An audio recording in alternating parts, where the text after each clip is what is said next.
All right, what's going on? I'm gonna try to make this one short. Let's see how these things go. You know how I ramble along. If you're a new viewer, I just ramble on about stupid stuff. Anyway, what we have here is at least from eBay, and the seller, this is a Swiss Army knife. It's a vintage one.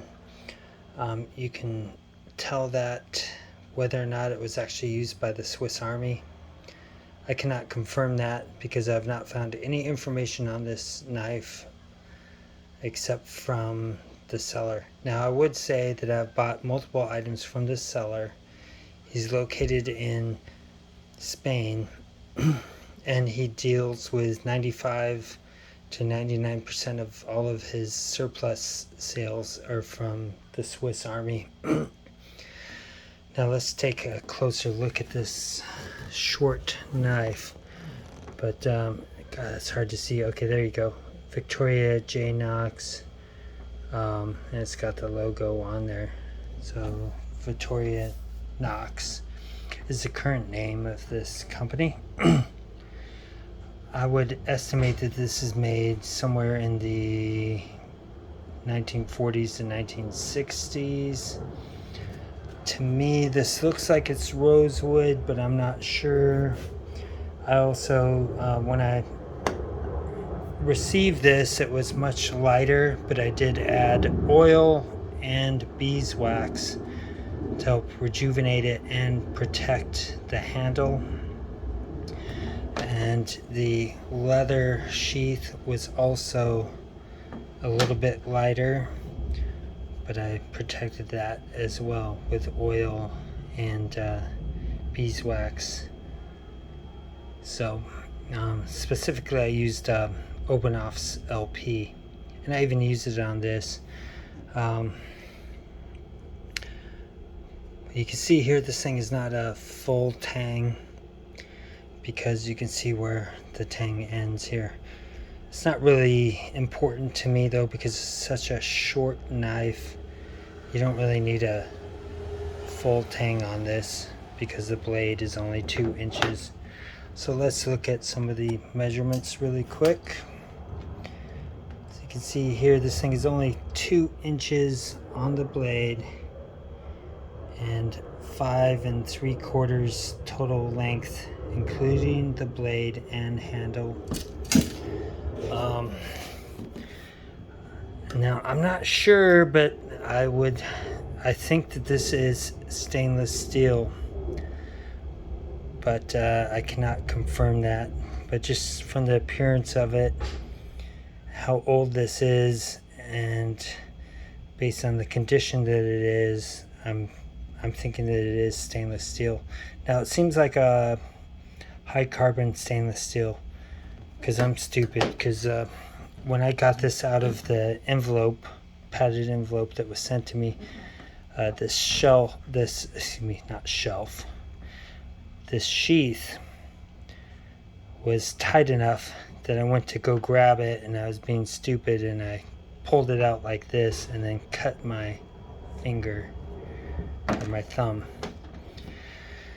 So I was just really excited to open it up and look at it. But you know, I never said I was smart with knives, and you've seen that on some of my other videos. But anyway, this seems really interesting to me. I don't know what the exact purpose of this was.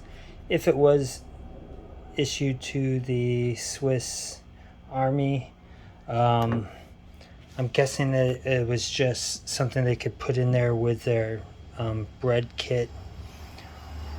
There is no place to hook this onto a belt or something like that. I mean, this sheath just covers the blade to help protect yourself from cutting.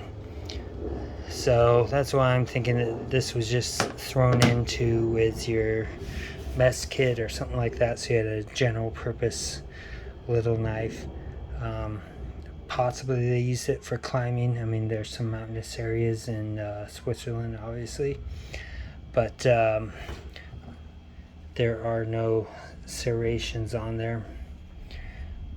But I thought it was really a nice, well-made item, and it interested me, so I bought one. I think I will definitely buy one more because I'm crazy like that. So normally I use all of my stuff that I buy vintage or antique, but on something like this where it cost me, I think it was only $15, I'll probably buy another one. So I'll use this one or the second one that I get, and then save the other one, thinking that I'm just going to keep using this and wear it out. Now that is where collectors and whatever, I'm thinking that a lot of people are like-minded like me, where you buy a couple of things and you're going to use one of them to heck, and in case you wear it out, you've got that second one.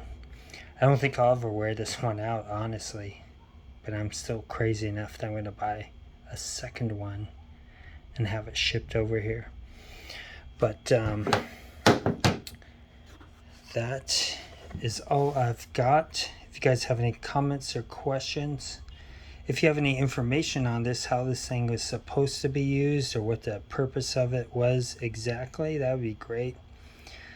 But have a good one.